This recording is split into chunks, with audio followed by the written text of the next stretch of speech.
Hi guys, Rob here at Royal Walls. We're going to talk today about a project that I'm really excited about for next year, the Lavender Albino Project here in Malaysia. Lavender Albino is not a common gene. We often don't have many of the top end genes to work with out here. But I was fortunate enough at the end of last year to be able to pick up two females and a male from Arowin at ARP Constrictors that are 100% het for Lavender Albino. He does have a number of Lavender Albinos in his collection. I've never seen any for sale. Most of the snakes that he produces are either holdbacks or snapped up by other breeders, but I did have the opportunity to pick up some 100% hets from him in September of last year. He knows these snakes are staying right here, so he was happy to provide me with these snakes to have a go at. So this is the male. He's a firefly or pastel fire, rapidly getting up to size. He's almost up to breeding size, still a little bit small, but we don't have work to do for him until next year, so that's not a problem. You can see how bright he is for a pastel fire even, and you like to think that that's the influence of the het lavender, but he is a beautiful snake in his own right. See a nice clean belly on him there. So I'm very pleased to have this snake in my collection. He's going to be a useful breeder for me even without the het lavender. You see the head stamp on the guy here. It's brightened up by both the pastel and by the fire, but a really nice bright yellow snake. I open the tub and I'm amazed at just how bright this guy is. So that's the male. We'll put him in the tub for now while we take a look at the two females that Arowin provided me with. The two females have been growing quite quickly, and they've just actually moved up into the big tubs here. So let's take a look at the first of the females. I did provide them with hides. So let me just take the tub out so that you can see. Very, very simple setup that we have here. But you see she's got a small hide there. So even in this tub, which is quite dark, she does actually prefer to go into the hide. And you'll see, I'll just put this down, that actually for such a small hide, she is actually quite a large snake. Just put that back. So she does manage to get herself crammed into that very small hide that I provided there.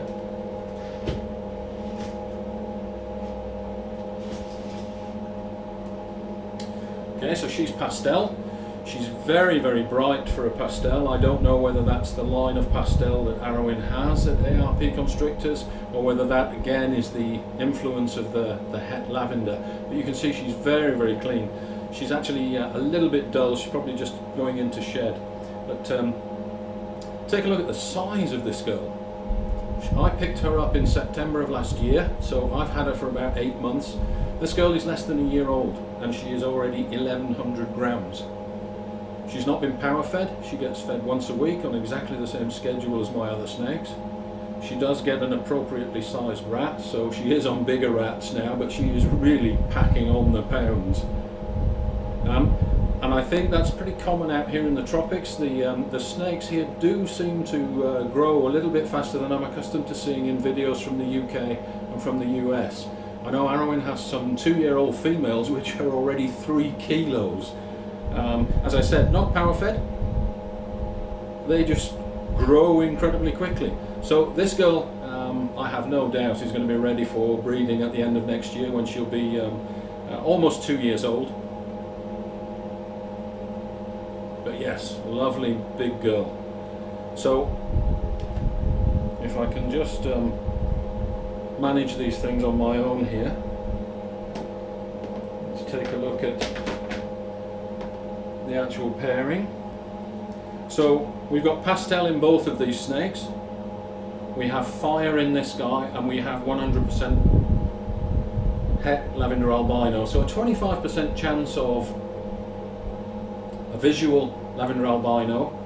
There's a chance that we'll get fire in the mix, and there's a high probability that the offspring will carry pastel, since the father and the mother would both have the pastel gene, and there's also the possibility of super pastel. So quite a few genes at play here, even if we don't get the visual Lavender Albinos.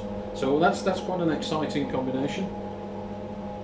Let's put the male back, and we'll take a look at the sister to this girl, if I can get these snakes to behave. They never seem to behave when I'm trying to handle them on my own. So we'll put this girl back, and we'll take a look at the sister, who's identical, a pastel, 100% het for Lavender Albino. Come on, girl, back in there. There we go. Slide that shut. Take a quick look at the sister. Again, exactly the same setup. I gave her a hide, and she's managed to cram herself in that quite small hide there. She's a little bit smaller than her sister, but already pushing 1,000 grams, so she is also packing on the pounds. And you can see again the pastel in this snake, quite a bright, nice pastel.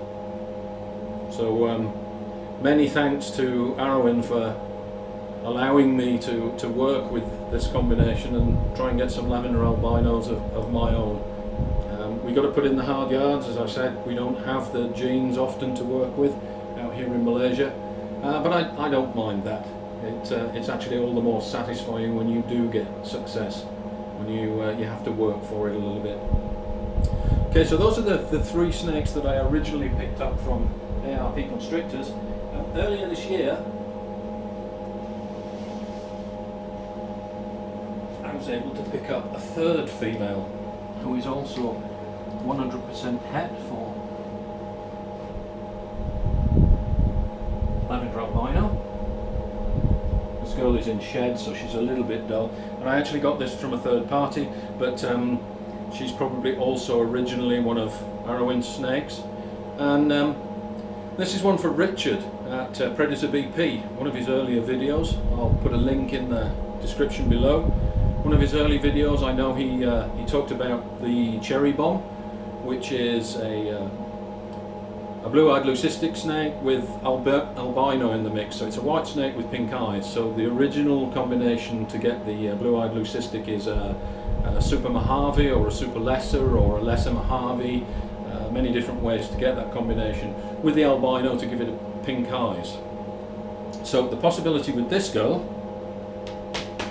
bred to this male, there's fire in both of these.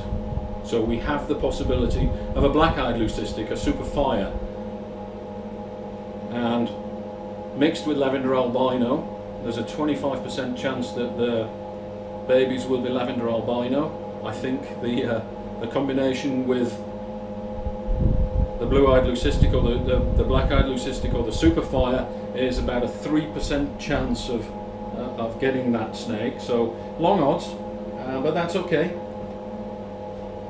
And I think the combination of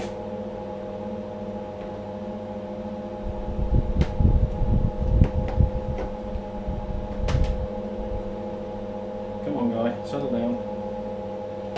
A combination of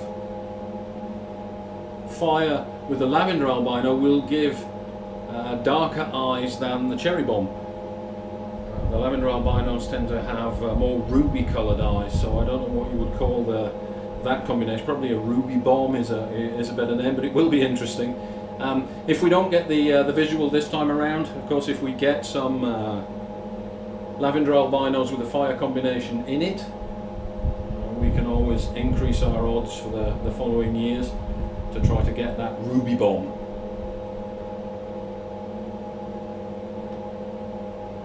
So that's the fire girl. We'll put her away now, because she is in shed.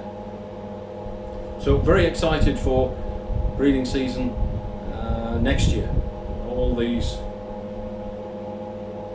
snakes will be up to size. This one's a little bit smaller, so this one may be touch and go, but certainly the 2 pastel females will be up to size and ready to go. So next year, the Lavender Albino Project. Can't wait. Thanks for watching, guys, and I hope you enjoyed the snakes.